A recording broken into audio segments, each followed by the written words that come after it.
ചില സമയത്തുണ്ടല്ലോ നമ്മുടെ വീട്ടിൽ എല്ലാ സ്റ്റോക്ക് കാണും. ആ സ്റ്റോക്ക് ഇല്ലാത്ത സമയത്ത് ആലോചിച്ച് മനുഷ്യനങ്ങ് പണ്ടാരടങ്ങി പോകുന്ന ഒരവസ്ഥയുണ്ട്. അപ്പോൾ ഇന്ന് ആലോചിക്കാനൊന്നും നിന്നില്ല, എന്തായാലും കുറച്ച് ഹെവി ആയിട്ട് കഴിക്കാമെന്ന് വിചാരിച്ചിട്ട് നമ്മുടെ നോൺ വെജ് പോഹയാണ് കേട്ടോ ഉണ്ടാക്കുന്നത്. നോൺ വെജ് പറയുമ്പോൾ തന്നെ മുട്ടയാണ്, ചിക്കനൊന്നും ഇല്ല, ആരും പേടിക്കേണ്ട. കാരണം എല്ലാവർക്കും അറിയാം ഞാനൊരു ചിക്കൻ കൊച്ചിയാണ്. ഇന്ന് ചിക്കൻ ഇടാത്ത മുട്ടയിട്ടിട്ടുള്ള ഒരു പോഹയാണ്. അപ്പോൾ ഈ നോർത്ത് സൈഡിലൊക്കെ ഉള്ളവർ കാണുമ്പോൾ വിചാരിക്കും, ദൈവമേ ഈ പോഹേനൊക്കെ ഇങ്ങനെ ഉണ്ടാക്കിയെന്ന്. കാരണം ഇവിടെയൊന്നും പോഹ ഉണ്ടാക്കുമ്പോൾ ആരും മുട്ടയൊന്നും ചേർക്കാറില്ല. അവരുടെ പോഹ എന്ന് വെച്ചാൽ ഏറ്റവും പക്ക വെജിറ്റേറിയൻ ആണ്. അപ്പം ഞാനെന്ത് പണിയെടുത്തെന്ന് വെച്ചാൽ നമ്മൾ കുറച്ച് സവാള വലുതായിട്ട് അരിഞ്ഞത് മാറിപ്പോയി കേട്ടോ. ഉറക്കപ്പിച്ചിലായതുകൊണ്ടായിരിക്കണം ഇങ്ങനെ അരിഞ്ഞത് എന്ന് ഞാൻ വിചാരിക്കുന്നു. നിങ്ങൾ അരിയുമ്പോൾ ചെറുതായിട്ട് അരിയണേ. അതും അരിഞ്ഞ് നമ്മുടെ കുറച്ചധികം അവലും എടുത്തിട്ട് അങ്ങ് വെള്ളത്തിലങ്ങ് ഇട്ട് വെച്ചു.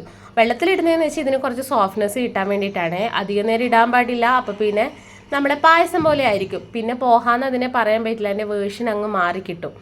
പിന്നെ അതിലോട്ട് ഞാനൊരു പാത്രം എടുത്തിട്ട് അടുപ്പത്തോട്ട് വെച്ചിട്ട് കുറച്ച് എണ്ണ ഒഴിച്ചിട്ട് സൺഫ്ലവർ ഓയിലാണ്, അതിലോട്ട് കുറച്ച് കടുകും കുറച്ച് ജീരകവും ഇട്ടിട്ട് അത് പൊട്ടിയിട്ട് അതിന് ശേഷം നമ്മൾ മുറിച്ച് വെച്ചിട്ടുള്ള സവാളയും കൂടെ ചേർത്തിട്ട് നന്നായിട്ടൊന്ന് വഴറ്റിയെടുത്തു. പിന്നെ അതിലോട്ട് കുറച്ച് ഉപ്പും അതുപോലെ കുറച്ച് മഞ്ഞൾപ്പൊടി. ഈ പോഹ എന്ന് പറയുമ്പോൾ തന്നെ നമ്മൾ മസാലകളൊന്നും അധികം ചേർക്കാറില്ല, വെറും മഞ്ഞൾപ്പൊടിയാണ് ചേർക്കാറ്. പിന്നെയെന്ന് വെച്ചാൽ നമ്മുടെ സ്വന്തം ഗാർഡനിൽ ഉണ്ടാക്കിയിട്ടുള്ള കുറച്ച് പേര് മറന്നുപോയല്ലോ, നമ്മുടെ ഉള്ളിയില്ലേ, ഉള്ളിത്തൊലി അല്ല ഉള്ളിയുടെ ഒരു പീസില്ലേ, സെലറി, പേരൊക്കെ മറന്നു പോകുന്നു കേട്ടോ. സെലറിയും കൂടെ ചെറുതായിട്ട് കട്ട് ചെയ്തിട്ട് ഉണ്ടല്ലോ സാധനം, പിന്നെന്താ ഇടുന്നതിന് കൊണ്ടല്ലേ, ആരെ പേടിക്കാനാ, നമ്മുടെ സ്വന്തം പറമ്പിൽ ഉണ്ടാക്കിയതല്ലേ. അപ്പം അതിൻ്റെ ഒരു അന്തസ്സും കൂടി ഉണ്ട്. അപ്പം അതും അങ്ങ് കട്ട് ചെയ്തിട്ട് അതിൻ്റെ കൂടെ കുറച്ചധികം കറിവേപ്പില അങ്ങ് വാരി വെതറി. അപ്പം ഇതൊക്കെ ഒന്ന് മിക്സ് ആക്കിയിട്ട് മുട്ട നന്നായിട്ട് ചിക്കിയെടുക്കണം കേട്ടോ.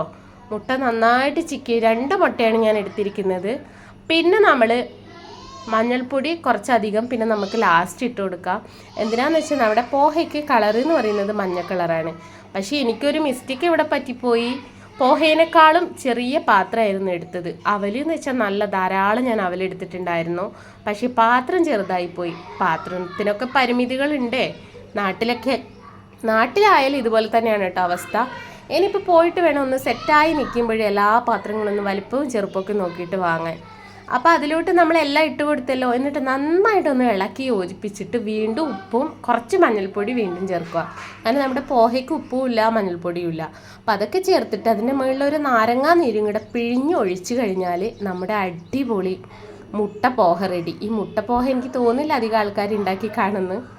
അപ്പോൾ എങ്ങനെയുണ്ട്, അടിപൊളിയായി? ഒന്ന് ഉണ്ടാക്കിയിട്ടൊന്ന് ട്രൈ ചെയ്തിട്ട് പറയണം കേട്ടോ.